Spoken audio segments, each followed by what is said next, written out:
Hey everybody, welcome back to our chapter book read-along of Harry Potter and the Sorcerer's Stone. We are now on chapter 16 out of 17. We are so close to being done with this book, but we still have some very exciting story to get to. So, let's quickly pause the video if you are watching this with someone else and talk about some big points in the book so far, or maybe your favorites. And if you are not watching this with someone, listen up, because here goes our super quick, super exciting review of what we have read so far in Harry Potter and the Sorcerer's Stone. Are you ready? Harry Potter is the boy who lived. He survived being attacked by an evil dark wizard, Voldemort, when he was just a baby. Sadly, his parents died and he had to go live with his mean aunt, uncle, and cousin, the Dursleys. They are non-magic, which means they're called muggles. Harry learned on his 11th birthday that he is a wizard, and he was accepted to Hogwarts School of Witchcraft and Wizardry. Harry went with Hagrid to Diagon Alley and Gringotts Wizard Bank, then got his ticket for the Hogwarts Express to go to school. He met a few friends along the way, Ron Weasley and Hermione Granger, and they now have been learning all about how to be witches and wizards. Harry, Ron, and Hermione are in Gryffindor House, which is one of the 4 houses of Hogwarts, and he is on the Quidditch team. They also learned a very interesting secret about Hogwarts this year. It is hiding something very important. They accidentally ran into a 3-headed dog named Fluffy, who is guarding something that was made by a man named Nicholas Flamel. After some digging, Harry, Ron, and Hermione learned that it is the Sorcerer's Stone. The Sorcerer's Stone can create a potion called the Elixir of Life. It can help you to live forever. It also makes things into gold, which is pretty cool. So, Harry, Ron, and Hermione kind of also got mixed up in some issues with a dragon with Hagrid. Harry and Hermione helped take the dragon away because it's illegal, and got caught in the middle of the night in Hogwarts. They lost a lot of points for their house, so people weren't super pleased with them, and had to do detention. We just learned about their detention in the Forbidden Forest, where someone had been slaying unicorns, which is a horrible, horrible crime. And they found out from a centaur in the forest that the person who is doing it is Voldemort. So, let's see what our trio is up to now. They have learned that the Sorcerer's Stone isn't in danger just from who they think, which is Professor Snape, but Voldemort. Here is our next chapter, chapter 16, Through the Trapdoor. Enjoy! Chapter 16, Through the Trapdoor. In years to come, Harry would never quite remember how he managed to get through his exams when he half expected Voldemort to come bursting through the door at any moment. Yet the days crept by, and there could be no doubt that Fluffy was still alive and well behind the locked door. It was swelteringly hot, especially in the large classroom where they did their written papers. They had been given special new quills for the exams, which had been bewitched with an anti-cheating spell. They had practical exams as well. Professor Flitwick called them one by one into his class to see if they could make a pineapple tap dance across a desk. Professor McGonagall watched them turn a mouse into a snuff box. Points were given for how pretty the snuff box was, but taken away if it had whiskers. Snape made them all nervous, breathing down their necks while they tried to remember how to make a forgetfulness potion. Harry did the best he could, trying to ignore the stabbing pains in his forehead, which had been bothering him ever since his trip into the forest. Neville thought Harry had a bad case of exam nerves because Harry couldn't sleep. But the truth was that Harry kept being woken by his old nightmare. Except that it was now worse than ever, because there was a hooded figure dripping blood in it. Maybe it was because they hadn't seen what Harry had seen in the forest, or because they didn't have scars burning on their foreheads, but Ron and Hermione didn't seem as worried about the stone as Harry. The idea of Voldemort certainly scared them, but he didn't keep visiting them in their dreams, and they were so busy with their revision that they didn't have much time to fret about what Snape or anyone else might be up to. Their very last exam was History of Magic. 1 hour of answering questions about batty old wizards who invented self-stirring cauldrons, and they'd be free. Free for a whole wonderful week until their exam results came out. When the ghost of Professor Binns told them to put down their quills and roll up their parchment, Harry couldn't help cheering with the rest. "That was far easier than I thought it would be," said Hermione, as they joined the crowds flocking out into the sunny grounds.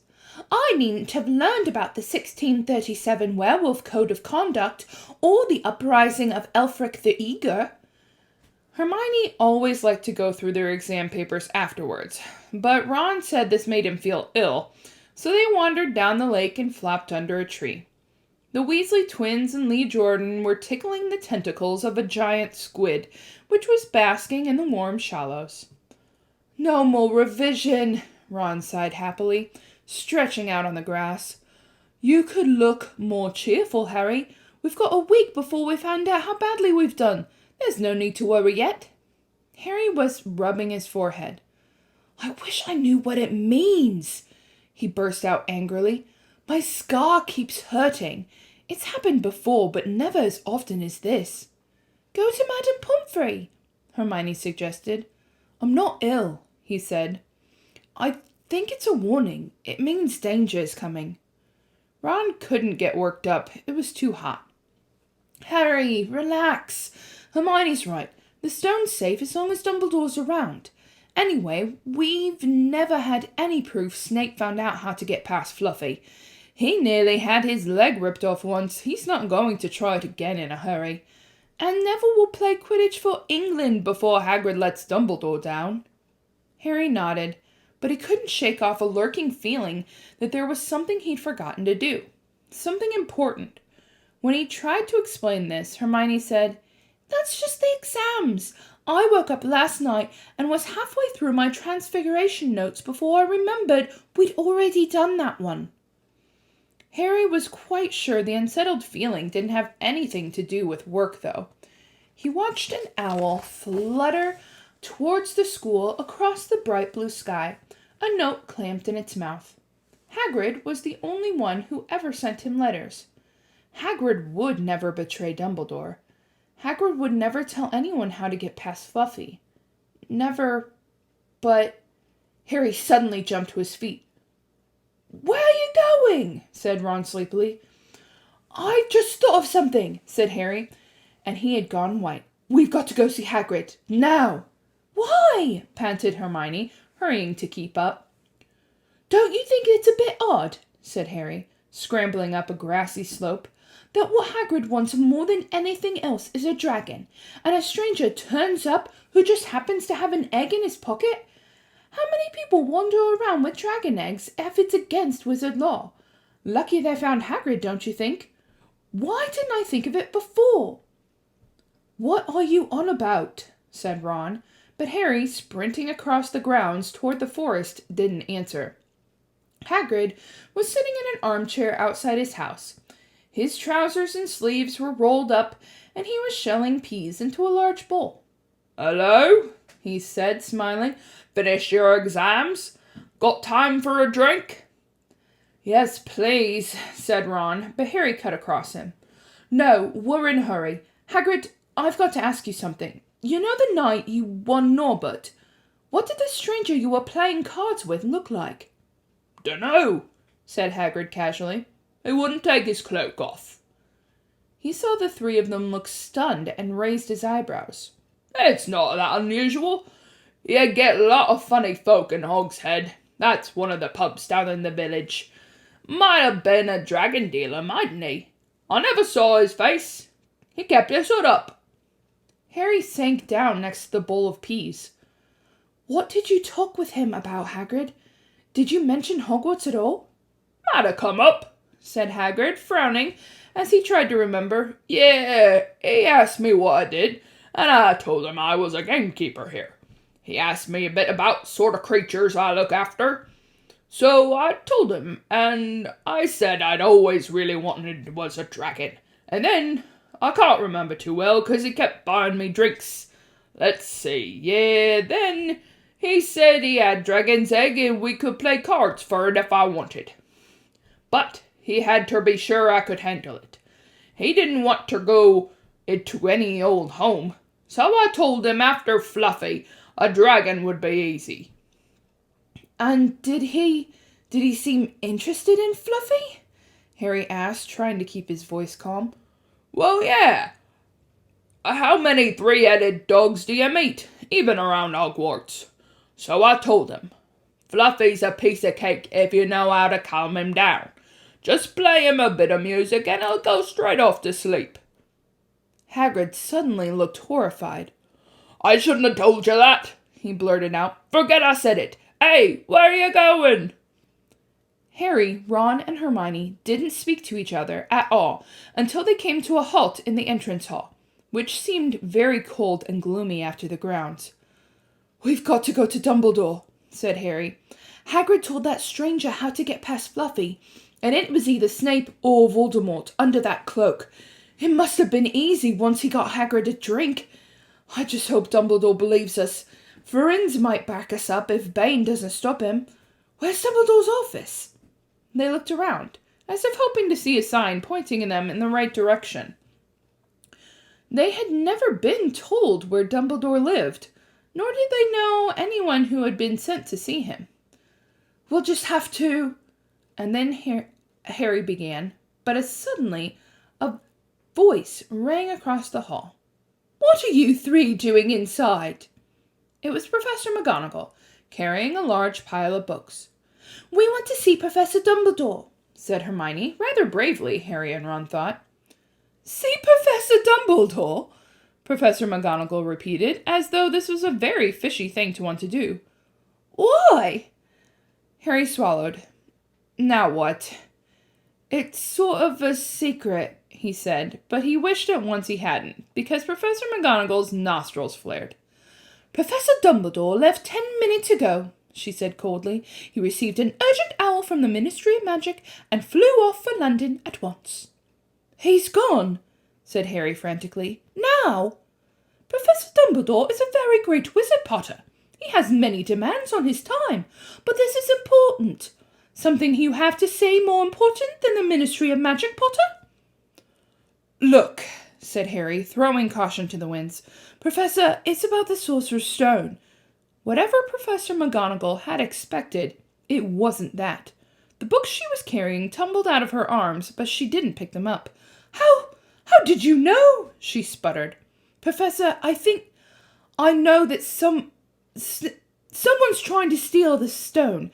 I've got to talk to Dumbledore at once." She eyed him with a mixture of shock and suspicion.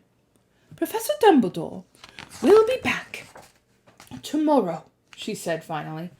"I don't know how you found out about the stone, but rest assured no one can possibly steal it.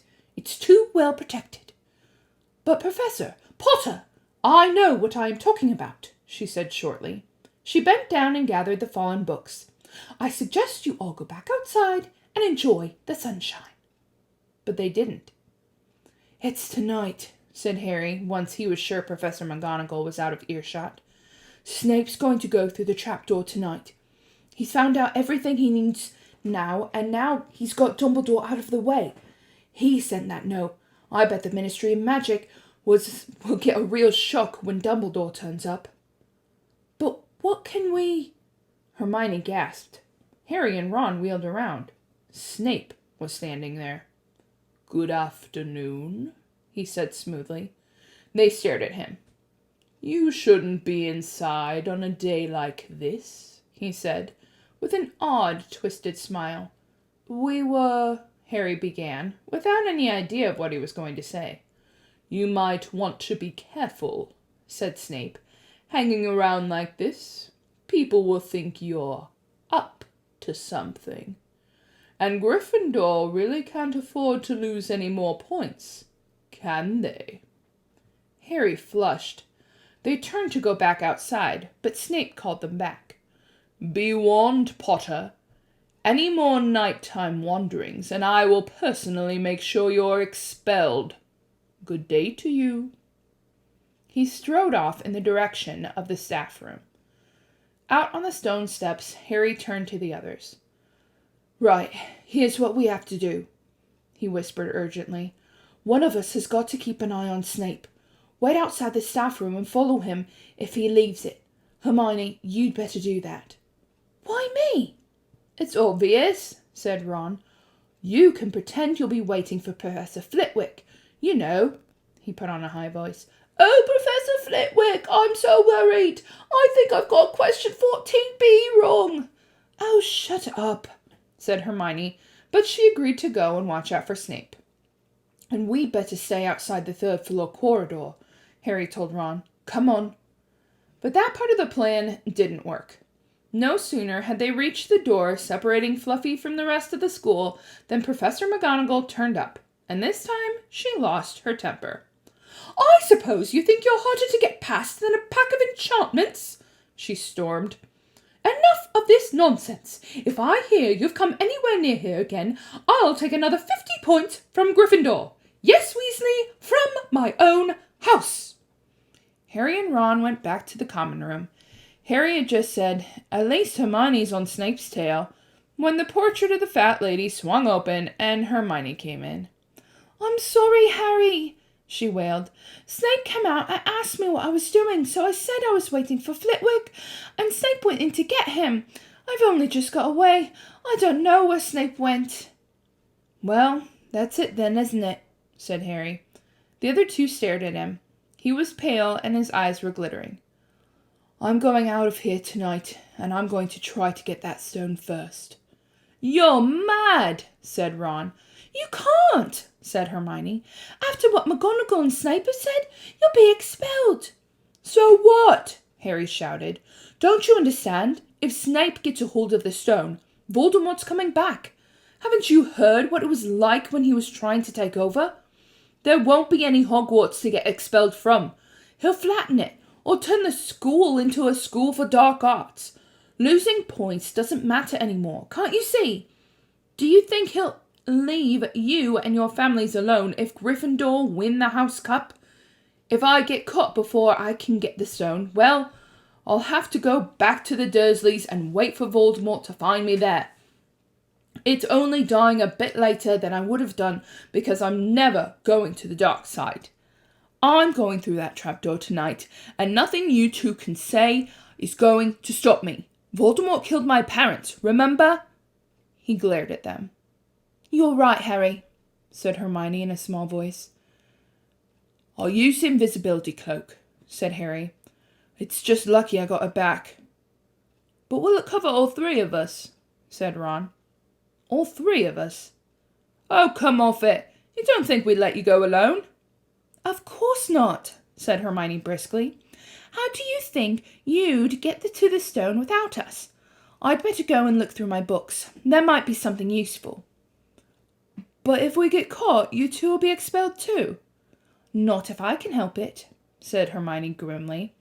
"Flitwick told me in secret that I've got 112% on his exam. They're not throwing me out after that." After dinner, the three of them sat nervously apart in the common room. Nobody bothered them. None of the Gryffindors had anything to say to Harry anymore, after all. This was the first night he hadn't been upset by it. Hermione was skimming through all her notes, hoping to come across one of the enchantments that they were about to try and break. Harry and Ron didn't talk much. Both of them were thinking about what they were about to do. Slowly, the room emptied as people drifted off to bed. "Better get the cloak," Ron muttered, as Lee Jordan finally left, stretching and yawning. Harry ran upstairs to their dark dormitory. He pulled out the cloak, and then his eyes fell on the flute Hagrid had given him for Christmas. He pocketed it to use on Fluffy. He didn't feel much like singing. He ran back down to the common room. "We'd better put the cloak on in here, and make sure it covers all three of us. If Filch spots one of our feet wandering along on their own—" "What are you doing?" said a voice from the corner of the room. Neville appeared from behind an armchair, clutching Trevor the Toad, who looked as though he'd been making another bid for freedom. "Nothing, Neville, nothing," said Harry, hurriedly putting the cloak behind his back. Neville stared at their guilty faces. "You're going out again," said Neville. No, said Hermione. "No, we're not. Why don't you go to bed, Neville?" Harry looked at the grandfather clock by the door. They couldn't afford to waste any more time. Snape might even now be playing Fluffy to sleep. "You can't go out," said Neville. "You'll be caught again, and Gryffindor will be in even more trouble." "You don't understand," said Harry. "This is important." But Neville was clearly steeling himself to do something desperate. "I won't let you do it," he said, hurrying to stand in front of the portrait hole. I'll fight you." "Neville!" Ron exploded. "Get away from the hall and don't be an idiot." "Don't call me an idiot," said Neville. "I don't think you should be breaking any more rules, and you are the one who told me to stand up to people." "Yes, but not us," said Ron in exasperation. "Neville, you don't understand what you're doing." He took a step forward, and Neville dropped Trevor the Toad, who leapt out of sight. "Go on then, try and hit me," said Neville, raising his fist. "I'm ready." Harry turned to Hermione. "Do something," he said desperately. Hermione stepped forward. "Neville," she said, "I'm really, really sorry about this." She raised her wand. "Petrificus totalis," she cried, pointing it at Neville. Neville's arms snapped to his sides. His legs sprang together. His whole body went rigid. He swayed where he stood and then fell flat on his face, stiff as a board. Hermione ran to turn him over. Neville's jaws were jammed together so he couldn't speak. Only his eyes were moving, looking at them in horror. "What have you done to him?" Harry whispered. "It's the full body bind," said Hermione miserably. "Oh, Neville, I'm so sorry." "We had to, Neville. There's no time to explain," said Harry. "You'll understand later, Neville," said Ron, and they stepped over him and pulled on the invisibility cloak. But leaving Neville lying motionless on the floor didn't feel like a very good omen. In their nervous state, every statue's shadow looked like Filch. Every distant breath of wind sounded like Peeves swooping down on them. At the foot of the first set of stairs, they spotted Mrs. Norris sulking near the top. "Oh, let's kick her, just this once," Ron whispered in Harry's ear, but Harry shook his head. As they climbed carefully around her, Mrs. Norris turned her lamp-like eyes on them, but didn't do anything. They didn't meet anyone else until they reached the staircase on the third floor. Peeves was bobbing halfway up, loosening the carpet so someone would trip. "Who's there?" he said suddenly as they climbed towards him. He narrowed his wicked black eyes. "Know you're there even if I can't see you. Are you a ghoulie or ghosty or a wee student beastie?" He rose up in the air, floated there, squinting at them. "Should call Filch, I should, if someone's a creeping around unseen." Harry had a sudden idea. "Peeves," he said in a hoarse whisper. "The bloody Baron has his own reasons for being invisible." Peeves almost fell out of the air in shock. He caught himself in time and hovered about a foot off the stairs. "So sorry, your bloodiness, Mr. Baron, sir," he said greasily. My mistake. I didn't see you, of course I didn't. You're invisible. Forgive old Peevesy his little joke, sir." "I have business here, Peeves," croaked Harry. "Stay away from this place tonight." I will, sir, most certainly will, said Peeves, rising up in the air again. Hope your business goes well, Baron. I'll not bother you. And he scooted off. Brilliant, Harry, whispered Ron. A few seconds later, they were there, outside the third-floor corridor, and the door was already ajar. All right, everyone, that's where we're going to stop for now. We'll finish up the rest of this chapter in our next video. But I have some discussion questions, because so much happened. Why are Harry, Ron, and Hermione stressed out at the beginning of this chapter? They have their tests, their final exams at the end of the school year. So a lot of different schools do this actually. They have some big final exams or final tests at the end of the semester, so at the end of the year, that they have to study a lot for. So when we say revisions, it means that they are studying like big exam notes or something like that. Why is Harry even more stressed than the others? He learned that Voldemort is hanging out in the Forbidden Forest, which is right there on Hogwarts grounds, and he is probably going to try to kill him, which would make anyone stressed out. What do our three heroes learn from Hagrid? That he may have shared how to get past Fluffy. Oh boy. When he was at one of the pubs in the town nearby, he drank a little too much and shared with the guy who was going to give him the dragon egg that he could take care of anything. You just needed to know how to calm the animal. And with Fluffy, what is it? How do you calm Fluffy? You play him a bit of music and he goes right off to sleep. So, after they figure this out, who do they go to find to tell them about this information? Dumbledore. So he is the head of the school. He's the headmaster, which means like the principal. So this is a pretty important thing that they have learned, right? Who do they find instead? Professor McGonagall and then Professor Snape. Professor McGonagall doesn't really believe them, is a little concerned that they even know about the Sorcerer's Stone, and then Professor Snape thinks that they're up to something. So, after they didn't find Dumbledore, what's their plan? They try to stake out Snape and the third floor corridor, but they get caught again.